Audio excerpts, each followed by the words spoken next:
السلام عليكم. ازيكم عاملين ايه؟ واخيرا فيديو دردشة مع بعض. بجد انا مفتقدة الفيديوهات دي، بقالي كتير ما عملناش فيديو ندردش فيه مع بعض. فيديو النهاردة هنتكلم فيه عن ازاي نكون اصحاب، فهديكم شوية نصايح وانتوا كمان اي حد عنده معلومة يكتبها تحت في الكومنت كده وندردش مع بعض قبل دخول المدرسة. فيلا بينا نبدأ الفيديو. قبل اي حاجة لازم ارش وايت سبلاش او سبراي او اي حاجة كده. هاتوا مشروبكم المفضل ويلا بينا علشان نبدأ الفيديو وندردش مع بعض. أول غلطة تقريبا كلنا بنعملها وهي إن احنا بنقول أنا عايزة بسرعة أصاحب أي حد عشان محدش يقول عليا إن أنا قاعدة لوحدي، أو إن أنا دايما بروح واجي لوحدي ومعنديش صحاب. غلط جدا، لأن انتوا بتصاحبوا أي حد انتوا مش عارفين عنه أي حاجة. ممكن يكون شخص مش كويس، ممكن تكون واحدة مش مناسبة إن هي تكون صاحبتك. فبلاش التسرع، بلاش. بس الحقيقة الصاحب الغلط ممكن يتعبك اكتر من فكرة ان انتي تبقي لوحدك. وعشان كده في الفيديو ده هقولك ازاي تعملي صحاب، ازاي تعرفي مين يستحق يبقى قريب منك. ما تستعجليش. يعني ايه؟ بصي خليني كده اسألك سؤال. دخلتي مثلا كده اول يوم مدرسة في السنة الجديدة، وشلة كده قالولك تعالي انضمي لينا او تبقي صاحبتنا، او ده معناه ان كده ان هما بقوا صحابك؟ هما مجرد ناس لطيفة لحد دلوقتي، انت مشفتهمش برضه على حقيقتهم. الصداقة مش بتتحدد في اول يوم ولا اول اسبوع. حكاية الصحاب دي مش تسرع خالص، بس هو بيبقى في موقف كده حصل ما بينكم فانتوا بقيتوا صحاب، بقيتوا تتكلموا فلقيتوا ان شخصيتكم شبه بعض فبتبقوا بيست فريند وهكذا. ومتستعجليش لان الصداقة مش بتتحدد، لازم تاخدي وقتك تعرفي عنها معلومات، هي تعرف عنك معلومات مش وخلاص. الصداقة بتتبني مع المواقف، يعني انتي تشوفي من الشخص ده مواقف، يشوف منك مواقف، فتبقوا صحاب مش عارفة ايه. فاهماني؟ يعني هي الصداقة متتبنيش كده وعلى طول، لا لازم تشوفوا مواقف من بعض، تعرفي ايه شخصيتها، لا هي فعلا كويسة ولا لا ينفع تبقى صاحبتي. وده تقريبا اكبر غلط كلنا بنقع فيه. لو اتصاحبتي على حد بسرعة، لو اتخانقتوا مع بعض او حصل ما بينكم تاتش، تلاقيها بعد يوم ولا يومين بتحكي اسرارك والفصل كله عارف كل حاجة عنك. خدي وقتك تعرفي على الناس بالراحة. طيب اعرف منين ان الشخص ده كويس؟ انت تعرفي الشخص عن تصرفاته في المواقف اللي فيها جد، في المواقف اللي انت وقعتي فيها في مشكلة. شوفوا هو هيقف جنبك ولا لا، مش بالكلام. انا ممكن اقعد اقولك انا كذا وانا كويسه وانا هقف معاكي وانا هبقى صاحبتك ومش عارفه ايه. الكلام ده غلط. لو مثلا واحده صاحبتك بتضحك معاكي، بعدها مثلا ب5 دقايق لقيتيها قاعده بتتكلم على واحده تانية من وراها، طب انت ايه اللي يضمنلك ان هي ممكن ما تتكلمش عليك انت كمان؟ ليش تصاحبي اي واحده لو بتقلل من الناس وكل شوية تسخر منهم؟ النوعيات من الناس أو الشخصيات دي اللي بتسخر على حد، تتريق على أي حد، مش عارفة أقول لكم إيه، بس ابعدوا عنهم. أكيد مع أي حد تاني هتقعد تسخر عليكي وتتريق عليكي انتي برضه. طيب لو لقيت حد مفهوش المواصفات اللي أنا قلتها لكم دي، ازاي بقى ابدا كلام غير اي احراج؟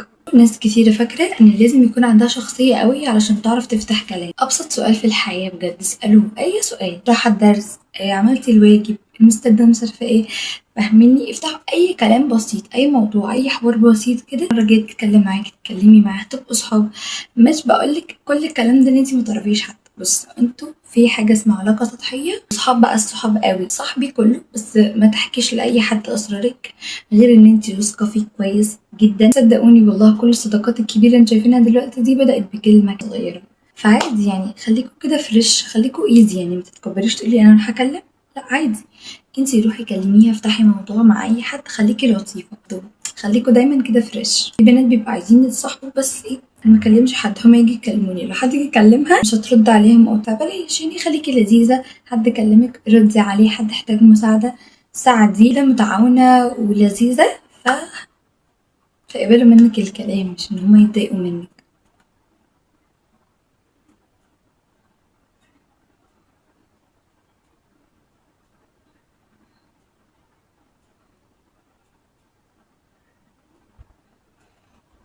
هقولك على هقولك كده على علامة للصحاب الحقيقي بسيطة خالص. تخيلي ان المدرس او المدرسة سألوكي سؤال وانت جاوبتي صح، صدقوني ده اكتر موقف هتعرفوا ان صاحبتك بتحبك فيه ولا لا.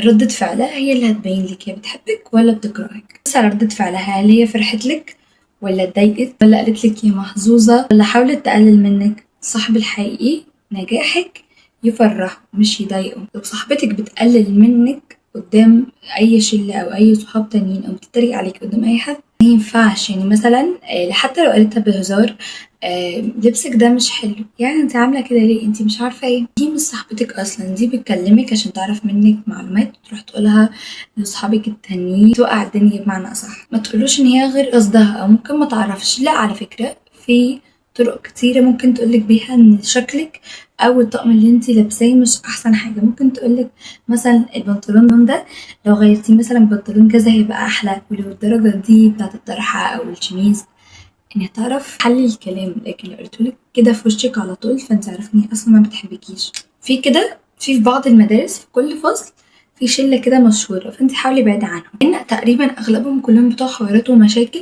فانت بلاش تدخلي نفسك في حوارات ومشاكل، تركزي على دراستك احسن. وبلاش تبقوا صداقة ثلاثية، بلاش. ممكن الاتنين يكونوا بيتكلموا عليكي، ممكن الاتنين يكونوا بيحبوا بعض اكتر منك، فبلاش بلاش. لو واحدة كلمت التانية التالتة هتزعل، بلاش. وانتي ممكن ذات نفسك تحبي واحدة وتتكلمي على التانية. من رأيي أنا ما بحبش الصداقة الثلاثية خالص. في صحاب بيبقوا من النوع اللي هما انتي مثلا صاحبتي أنا، يبقى ما تصاحبيش أي حد تاني، تكلميني أنا بس ما تكلميش حد تاني. لكن هي تتكلم عادي، هي كده مش غيرانة عليكي، مش بتحبك أصلا، هي مش عايزة حد يصاحبك. هي لو بتحبك فعلا هتخليكي عادي تتكلمي، هي لو واثقة فيكي فعلا وبتحبك هتسيبك عادي ان انتي تصاحبي، وهي واثقة ان انتي هتفضلي الصديقة المقربة ليها عادي. بس هي مش كده. انا بشوف ان عادي ان انا صاحب كله، بس تبقى واحدة بس المقربة مني. بس مش معنى كده ان انا عندي صاحبة مقربة ان انا ما اكلمش حد تاني، مش طبيعي. ما تحكيش اسرارك بسرعة. دي كمان من اكتر الحاجات اللي الناس بتندم عليها، ان انتي مثلا لو صاحبتي اي واحدة بسرعة وخدتي عليها وارتحت لها، ما تروحيش لها كل حاجة. من اول اسبوع تحكي لها كل حاجة عن حياتك، بعد شهر يحصل خلاف ما بينكوا او بعد مدة يعني، فجأة تلاقي كل الفصل عارف اسرارك. مش كل حد لطيف هيبقى امين على اسرارك. زي ما قلتلك الثقة بتتبني مع الوقت. خليكي صاحبة كويسة انتي كمان، ما ينفعش نستنى الناس تبقى كويسة معانا واحنا ذات نفسنا مش كويسين. لازم تبقى طريقتنا حلوة وبنتكلم مع الناس بحب، في نفس الوقت ما نبقاش. بس اعملوا موازنة، ما تبقوش ان انتوا متعاطيين قوي مع الناس في نفس الوقت مبتساعدوش حد. يعني ايه؟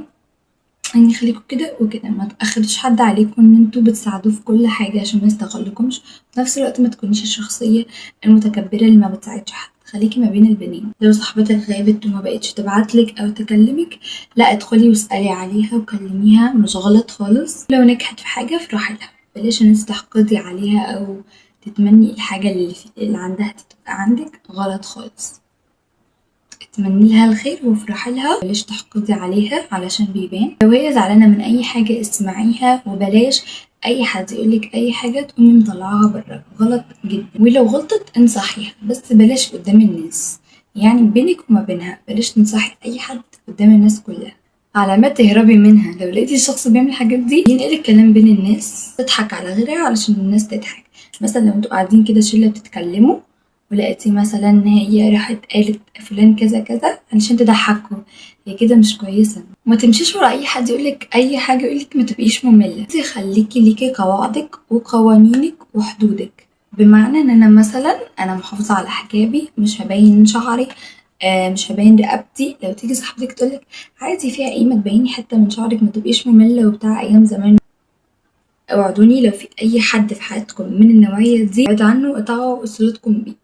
اللي بعد كده ان هي بتفتكرك وقت المصلحة، يعني هي اصلا متبقاش بتكلمك اصلا ولا بتكلمك بتنفيضة كده، وقت ما يبقى عندها مصلحة او مشكلة بتيجي تكلمك انتي، اني عارفة ان انتي هتساعديها. وزي ما قلتلك من شوية، ما تبقيش معطية قوي، ما تبقيش ان انتي ما بتساعديش. خليكي بين البنين. ايوه حلو ان انتي تبقي موجودة لما حد يحتاجك، بس لو حسيتي ان انتي حد بيستغلك فانتي بعيدي فورا. بعيدي عن اي حد بيحسسك ان انتي اقل منه. ليكي بنوتة كويسة وشاطرة ومركزة لدراستك، يعني حطولي بجد 100 خط على كلمة ركزي على دراستك، لان في صحاب كتير قوي اللي هما بيلهوكي عن الدراسة. لو وصلتوا لحد هنا من الفيديو اكتبولي في الكومنتات أهم صفة نفسك تلاقيها في صحابك، يمكن كلنا نستفيد من إجابات بعض. وفيديو النهاردة ما كانش بس عن ازاي ان احنا نكون صحاب، لا كمان عن ازاي نعرف صحابنا اللي بيحبونا من اللي مش بيحبونا. وبحبكم جدا جدا، استنوني باقي الفيديوهات. بس كده، باي.